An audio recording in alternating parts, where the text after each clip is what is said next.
Team India మాజీ cricketer Telugu తేజం అంబటి రాయుడు ఎక్కడ అంటూ ఆర్సీబీ అభిమానులు ప్రశ్నిస్తున్నారు.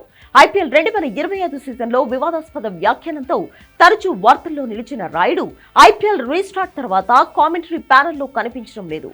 ఆపరేషన్ సింధూర్ నేపథ్యంలో భారత్ పాకిస్తాన్ మధ్య ఉద్రిక్త పరిస్థితులు నెలకొనడంతో ఐపీఎల్ 2025 సీజన్ను బీసీసీఐ వారం పాటు వాయిదా వేసింది. అయితే ఈ ఉద్రిక్త పరిస్థితులను ఉద్దేశించి రాయుడు చేసిన ట్వీట్ పై తీవ్ర దుమారం రేగింది. కన్నుకు కన్ను అంటే ప్రపంచమే గుడ్డిదవుతుంది అనే మహాత్మా గాంధీ కొటేషన్ను రాయుడు ట్వీట్ చేశాడు. ఈ ట్వీట్ పై భారత నెటిజన్లు తీవ్ర ఆగ్రహం వ్యక్తం చేశారు. భారత సాయుధ దళాలను తప్పుపట్టేలా ఈ ట్వీట్ ఉందని రాయుడిని ఏకిపారేశారు.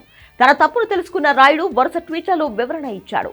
ముఖ్యంగా అవకాశం కోసం ఎదురు చూసిన ఆర్సీబీ ఫ్యాన్స్ జుగుప్సాకరమైన రీతిలో ట్రోల్ చేశారు.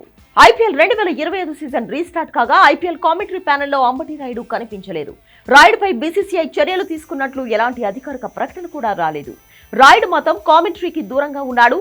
బీసీసీఐ లేదా బ్రాడ్కాస్టర్ తీసుకున్న నిర్ణయమా, స్వయంగా రాయుడు తీసుకున్న నిర్ణయమా అనే దానిపై స్పష్టత లేదు.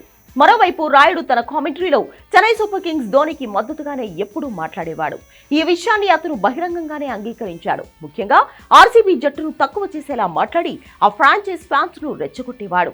అతని కామెంట్స్ పై తరచూ సోషల్ మీడియా వేదికగా పెద్ద ఎత్తున విమర్శలు వచ్చాయి. ఆర్సీబీ ఫైనల్ చేరిన నేపథ్యంలో రాయుడు ఎక్కడా అంటూ ఆ జట్టు ఫ్యాన్స్ కామెంట్ చేస్తున్నారు. ఈ సీజన్ ప్రారంభానికి ముందు ఆర్సీబీ టైటిల్ గెలవదని రాయుడు జోస్యం చెప్పాడు. ఆ తర్వాత తన అభిప్రాయాన్ని మార్చుకున్న రాయుడిని ఆర్సీబీ ఫ్యాన్స్ ట్రోల్ చేస్తున్నారు. నిష్పక్షపాతంగా వ్యాఖ్యానం చేయాలనే నిబంధన నేపథ్యంలో రాయుడిని కామెంటరీ ప్యానెల్ నుంచి తప్పించి ఉండవచ్చని లేదా దూరంగా ఉండమని చెప్పవచ్చనే అభిప్రాయం వ్యక్తమవుతోంది.